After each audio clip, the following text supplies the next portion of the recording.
Hi, marketers. This is Dots, and welcome to the Marketing Leadership Podcast. Here, I learn from CMOs, seasoned marketers, and business owners around the world on the best practices for marketing, for growth marketing, or B2B marketing. And with me here is Megan Pfister. She is the co-founder and CEO of Listen Network.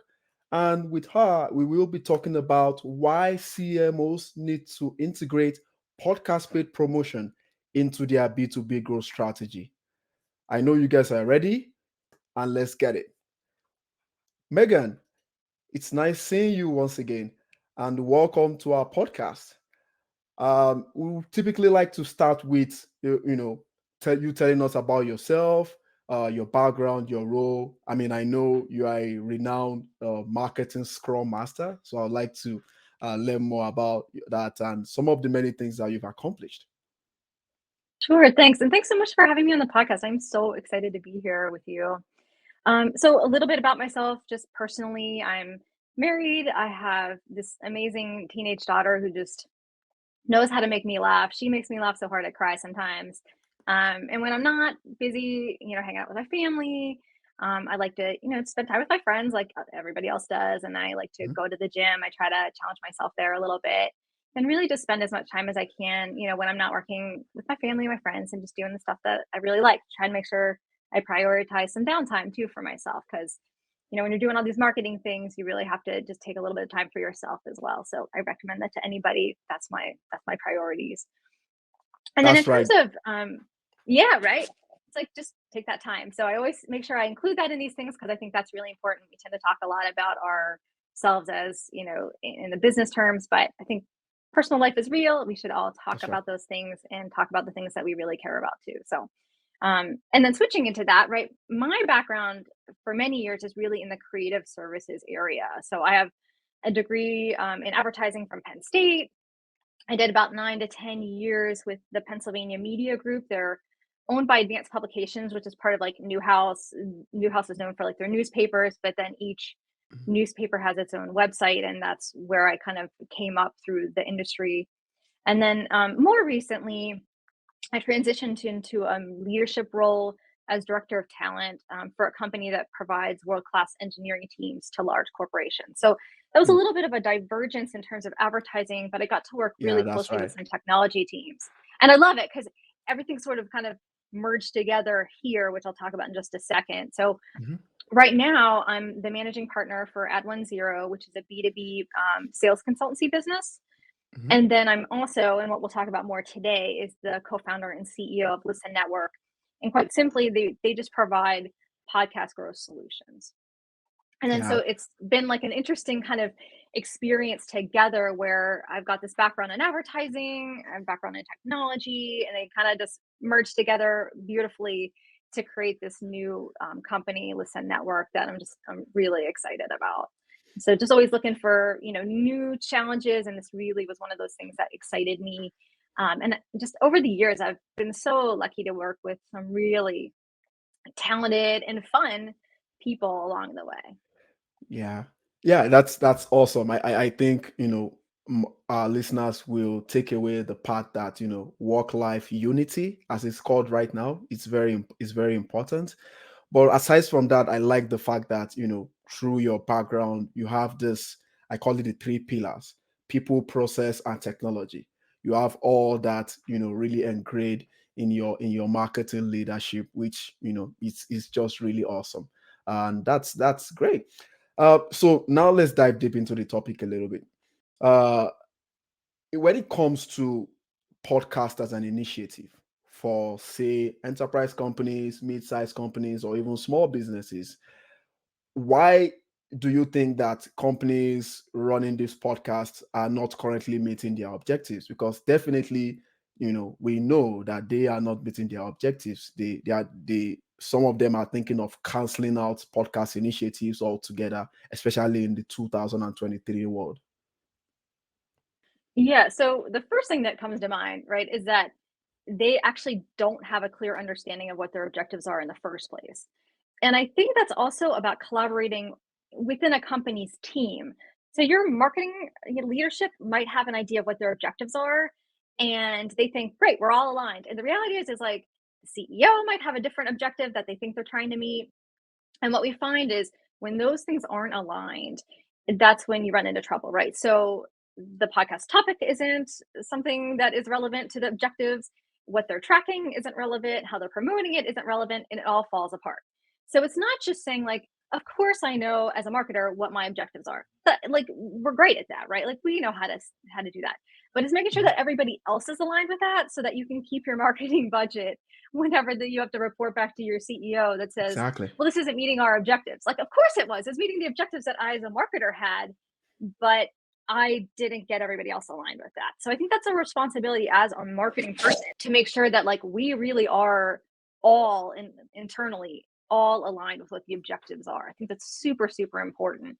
So for me, Mm. that's like the biggest one because that's where everything falls apart. If are we building brand awareness?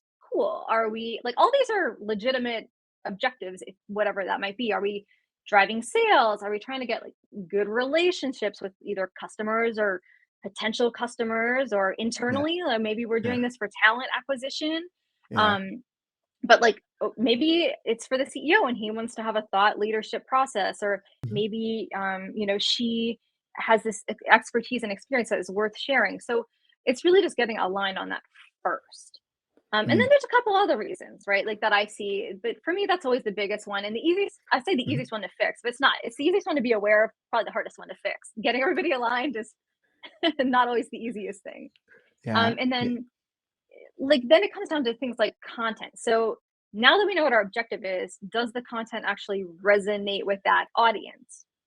Mm. And that I think is something that if you work with a podcast company, they have high level strategy that can really help with that too. So it's like objective settings, Mhm. and then now making sure that the content is really engaging and informative and exciting and entertaining. I Yeah. think just because you're doing something business to business doesn't mean it has to be boring. Like you can really, Yeah, that's pump right. it up and make it exciting. It's just, people think like consumers and it's, explosions and awesomeness. And then you get to business and it's like, "Ugh," all the energy comes down, and it does not have to be that way. Just find out what is really exciting to you as a host and exciting Mhm. to you as a listener and just bring it all together. Mm. And then, That's yeah, go ahead. oh, sorry. I was just gonna say, and like kind of one last thing, and just before we move on or before we talk, is just I found too that um, there's kind of everybody wants to think that like, no, okay, cool. I know what like my objectives are. I've got this podcast with great content, and it's going to be awesome. And I think Mhm. marketing deep down, we know like that's not really true. Like you can have great content, but if nobody finds it, that's it. And Yeah. I think of it almost like viral, right? Like, so you might win the lottery and go viral, right? But that's like some minuscule amount. Odds are pretty good that you're going to have to take the reins and like really drive that. And so I think the reality is like knowing, just making it part of the plan that like Mhm. I'm going to have this great content, post is going to be great, everything else is going to be great, and I have to have a way to promote this, and it can't just be like, well, I distributed it to Spotify. Like that's not a plan. That's Yeah, like that's table not stakes. That's yeah. just basic. Yeah. That's just So like sorry, I that's didn't. a to-do list. Yeah. Yeah, exactly. It's like, well, of course you're going to do that, but that's actually not going to get you where you need to go. And if you have any kind of like aggressive KPIs for anything, Mhm. you're not going to meet them by just kind of pushing the button that it goes to Spotify. Not enough. Exactly. Yeah, I was going to ask a follow-up question, but you just, dealt with that beautifully, which is the fact that there might be a perception out there of having content as a nice to have. Like, yeah, it's like it's a nice to have. Let's just do it and move on with our lives. We hope it gets viral and all this perception about what a content is. But from what you just said, it's not the way it is right now because there there are 10 or 100 times more noise compared to what we had 5 years ago, what we had 10 years ago, right? The attention span nowadays is almost nil. I would say some people say 8 seconds, but it's very hard to reach the people you want without having that relevance to your content and having the strategy to back it up. So that was very beautiful. All right. Another question I would like to ask is again to the podcast advertising space. And I Mhm. would like you to give us a bit of a breakdown on, how it works, in terms of, how the podcast is being targeted from an ads perspective, and, the different solutions out there, and, I mean, where you see this in the next couple of years.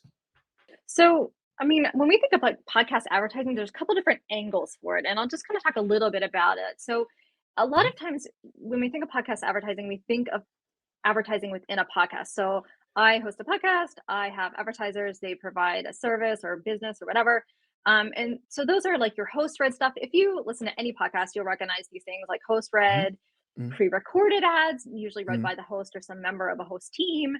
Mhm. And then you've got programmatic ads, which sort of like insert them dynamically into podcasts. All this Yeah. is cool and great, but none of this really addresses the problem that we see a lot on our end, which is that Yeah. I need listeners first, right? Like I need to Mhm. get people to actually listen to this particular podcast. So, yes, somebody wants to advertise on my podcast, but and typically that doesn't happen until you have listeners. So you've got this kind of, you know, like chicken and egg problem where it's like, well, I need more listeners. How do I get more listeners? But I also want maybe to monetize my podcast, and all that comes Yeah. hand in hand. So Yeah. our like what we do with Listen Network is we have these really special context targeted display advertisements that drive validated podcast plays. So what does that mean, right? So Mhm. you have a great episode. You're really excited about this episode. We create display ads like the kind that you see on websites. You're used to seeing Mhm. those as well, but you Mhm. can also play that podcast dynamically within that ad. And when you get to when a person pushes the button, plays for 60 seconds, that's what we call a validated listen. So it's a way then for you to both advertise your podcast itself and drive those listens, kind of just beyond like, hey, click on this and go to my podcast. Like you can actually interact with that ad and have somebody truly listen to your podcast, get interested in it, and hopefully maybe there's another call to action like subscribe to the podcast or some kind of follow up to that. So that's really what I focus on. So you've got kind of that consumer side of it, and then you've got the, Yeah. well, I need to get more listeners, and there's really like both of those sides that we want to be paying attention to. I think both are important and valid. Yeah. I think they are kind of groundbreaking as well, and I will tell you why. Hmm. Maybe you can speak to that as well. Uh, someone within this live stream or this podcast might say, okay, we have Spotify ads. Why should I consider this model? What would you say to someone like that who already knows about whether it's the Spotify ads or the Apple ads, and then some of the other types of models out there? I mean, you made a distinction between these and what we call a sponsored plug. So I think they know that, but some may be asking, how is this different from the Spotify ad that was, I think, released a couple of months to a year ago? Yeah. I mean, to that, I'd say that's great. Do them both. Like, I never, with marketing, it's not just like either or. Obviously, budgets That's limit right. certain things, but in my Yeah. mind, you want both. I tend to think of the Spotify ads and Apple ads and all that. I mean, they're great, and I think they have their place. But I Mhm. also think that you might be already hitting people who could potentially find your podcast in that way. What I like about the display advertising is it's really outside of that podcasting ecosystem, right? So Got it. I am a CNN reader. I'm reading an article about something that I think is interesting, and your episode is directly related to that. So I'm Mhm. likely to say it's a very easy leap to introduce people to something that maybe they're not aware of. I just think you're Yeah. going to get people in a different spot. And I think also it's fine to do both. Like maybe Mhm. I see your ad on Spotify and I also see it on Mhm. CNN. Well, now I'm doubly likely to do it, especially if you're able to target me as a person individually in different places. Now, Yeah. we really don't do much in terms of like, cooking anymore with the whole Mhm. GDPR stuff. Like that's a Mhm. whole separate thing. But I Mhm. also like that for that reason because it's all context. So if I'm interested in something, it's very likely I'm going to be interested in that podcast. Let's do Yeah. it. But I never think of any of marketing or advertising, it's either or. When you have a Yeah. campaign, it's, old fashioned stuff, right? It's magazines, it's Mhm. billboards, it's a Mhm. newspaper, and it's Yeah. display ads and podcast ads and like everything. So make sure that it's Yeah. diversified because you just don't know Okay. exactly where you're going to find that person in that moment that will Mm. then take an action that you want. That's awesome. I would like to stay there for a little bit, but that sort of connects to the next question here. So, how about you have, someone thinking, okay, it's either or. How about I have, you know, the listen network strategy, which is around, web advertising for B2B, and then the, native Spotify, for example, advertising for the B2C audience. Do you see a possibility where someone would want to have different platforms or different styles of advertising for the two different segments of the market?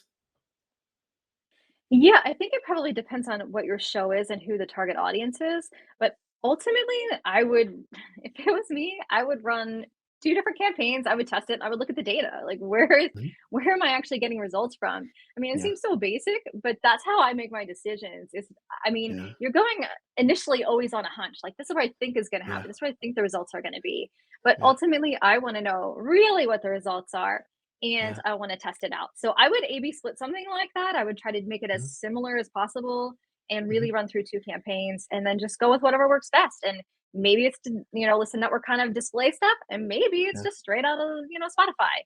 And yeah, I say follow the data. yeah.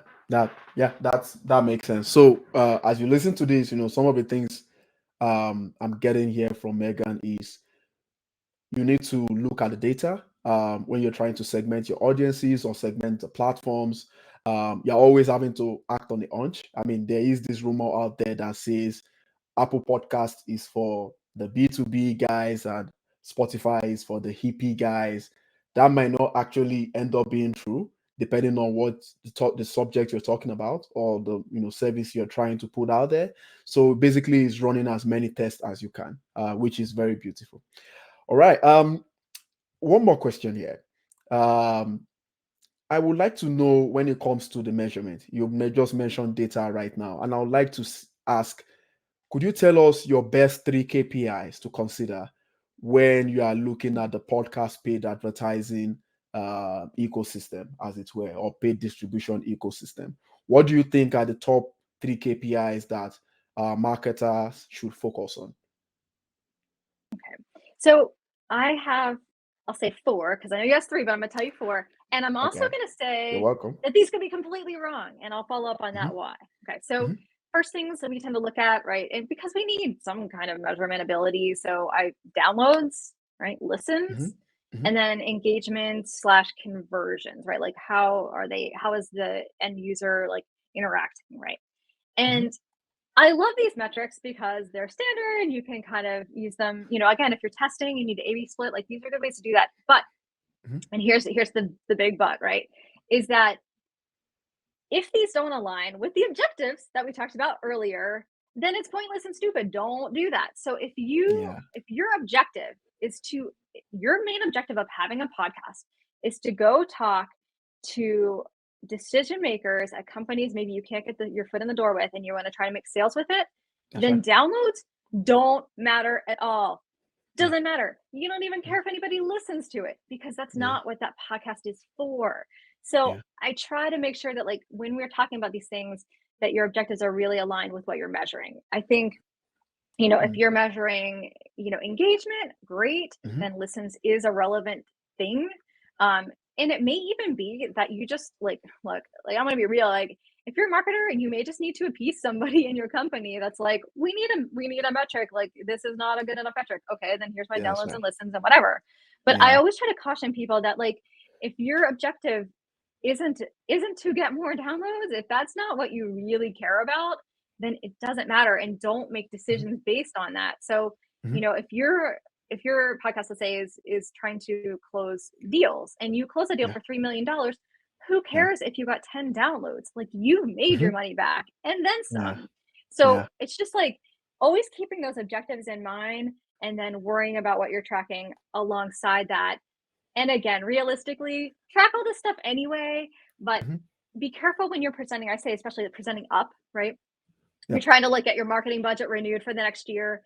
Be Yeah. careful kind of like what you say or make sure that you're reiterating your objectives with whoever it is that's approving your budgets, because Hmm. they'll take one look, let's say if you have low engagement, and be like, well, this is terrible. Why are we Yeah, doing this? And the that's reality is like, right. no, no, we got all this Yeah, new business from this. This is what our yeah, objective was.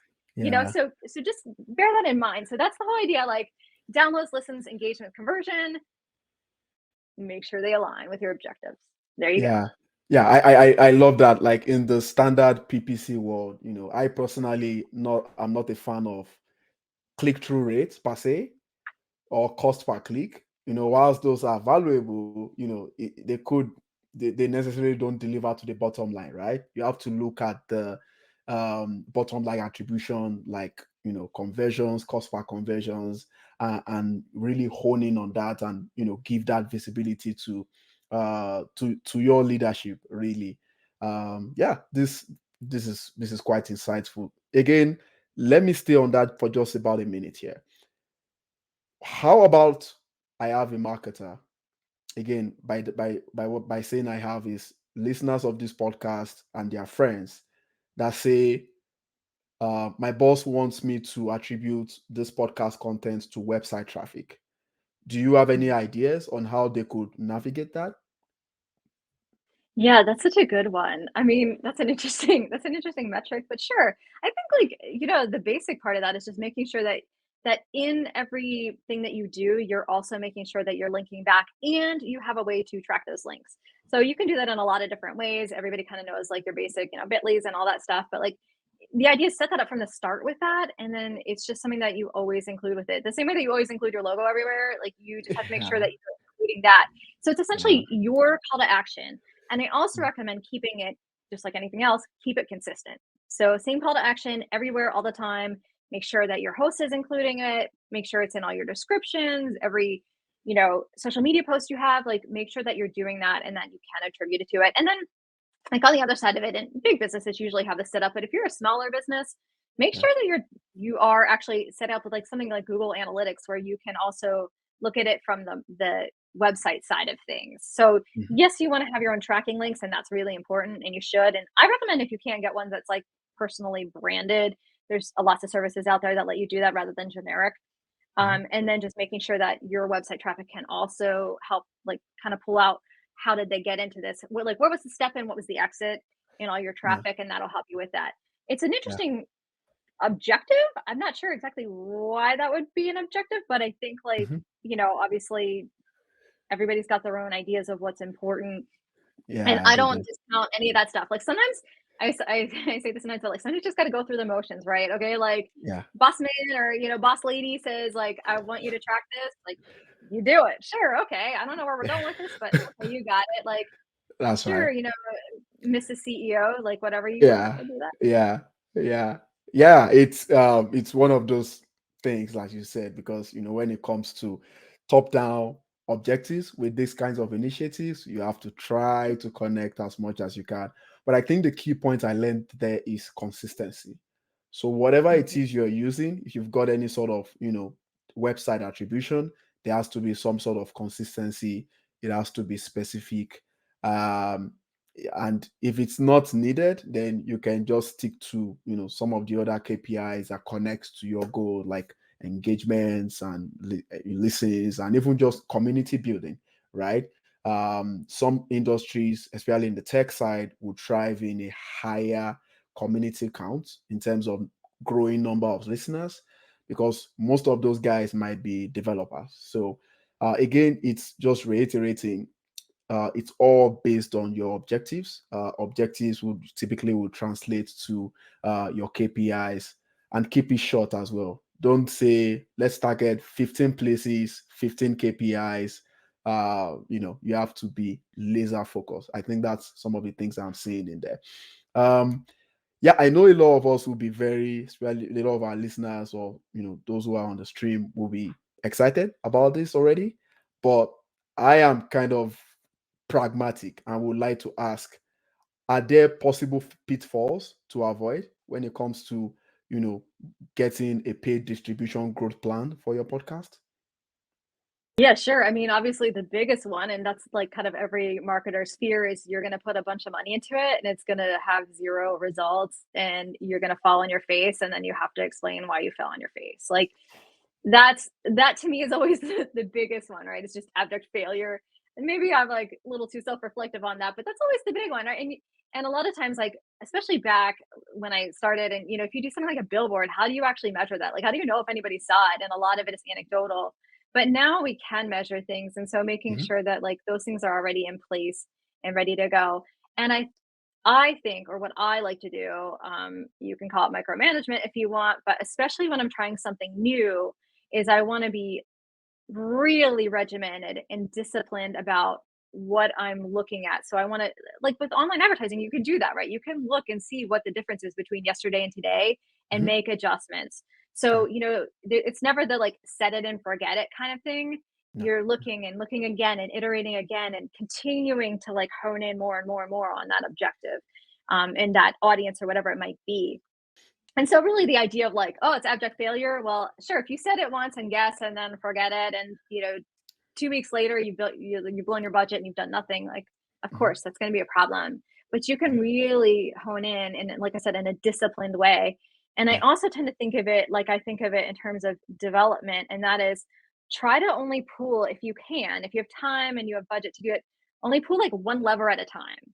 right? Like be disciplined about what you do. It's easy to maybe see like, oh, this isn't working. I'm gonna like change 17 different things today and then see how it goes tomorrow.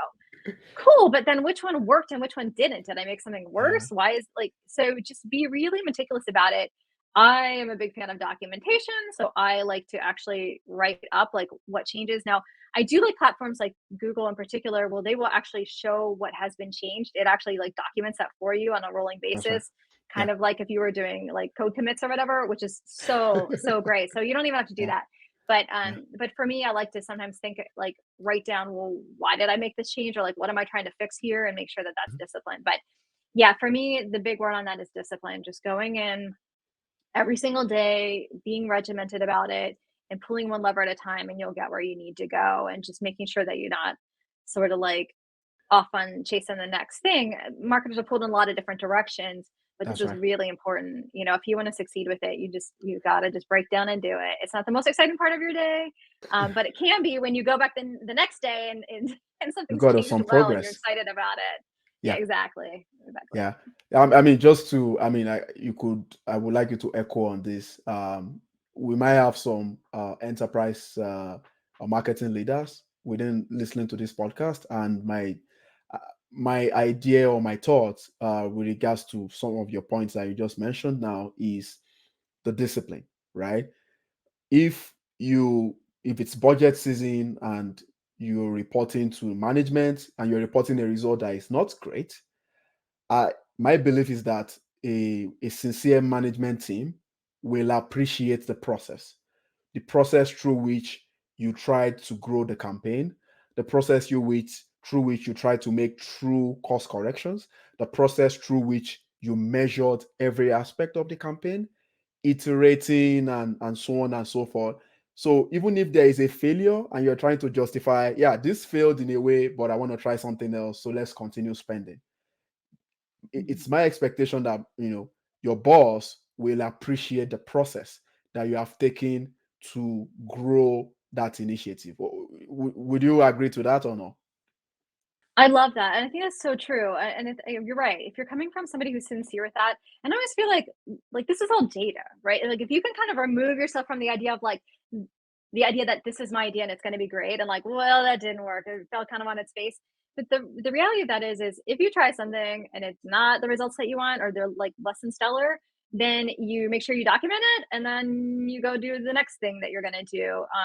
Any data is good data, and Yeah. rather than kind of continue to throw good money after bad, you say, this just isn't the channel for us. Like, this is not resonating with our audience. I'm going to document that. I'm going to, have good data around that, make sure I show that. And then I'm going to do the next thing. You know, Mhm. that's the whole idea of all this feedback and all this data that we have. It's like not just keep throwing money after it and hoping it gets Yeah. better. The idea Yeah. is like, look, this worked or this didn't. And all of that is information. Let's use that and do the next thing that we're going to do. Yeah, that's awesome. This podcast is usually about marketing leaders, learning from other marketing leaders, and I have learned so much within this time. And I just wanted to ask, where can our marketers, find you if they? I know a lot of them will be like, oh my God, I need to get Megan on board to help me out, to help my company, level up my podcast and content in general. So if if they want to find you, where can they find you, and how can they find you? Sure. Thanks so much. This has gone so fast. I had such a good time. I really appreciate you again having me on. This is so much fun. So, if anybody wants to reach out to me, there's kind of two easy ways to do that. You can reach out Mhm. to me through my email on Listen Network. So, just Megan@listennetwork.co. You can also go to our website. That would be great as well. And then you can also find me on LinkedIn. I'm just Megan Fister, Fister. And I would love to hear from anybody who is having marketing challenges, podcast advertising challenges. I could talk about this all day and then some. So please do reach out to me. I would love to talk. And thanks again, Dots. Yeah, thank you so much. It's been awesome. Marketers, that's all we have for today. Make sure you follow me on LinkedIn to stay tuned for things like show notes, video recaps, or just going back to listening to this stream if you would like to maybe take a few notes. And don't forget to subscribe. So this podcast will be live on Spotify and Apple. And again, just get connected to me. My website is also on dotslovesmarketing.com. So that's www.dotslovesmarketing.com. Until the next episode, connect the dots. Thank you.